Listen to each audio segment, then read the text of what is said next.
పిల్లలందరికీ నేనొకటి చెప్పాలనుకుంటున్నాను. మన లైఫ్‌లో మొదట హీరో నాన్న. నాన్న.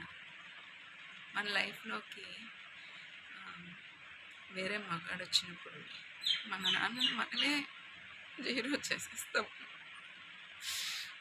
అలా చేయకండి. నేను అదే తప్పు చేశాను. చాలా బాధపడతారు తండ్రి. ఆడపిల్లంటే తండ్రికి చాలా ఇష్టం. అలాగే ఆడపిల్లలకు గూడా ఉంటుంది. కానీ వేరే మగాడు రాగానే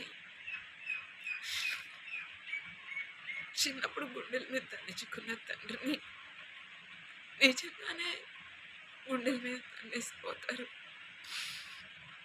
నేను చూసాను మా నాన్న అలా చేసి తిరిగి వెళ్ళి ఆయన్ని చూసినప్పుడు ఆయన బాధ, ఏడుపు నేను చూసాను. తప్పు చేయొద్దు ప్లీజ్. అర్థమైందా మీకు? Mind it.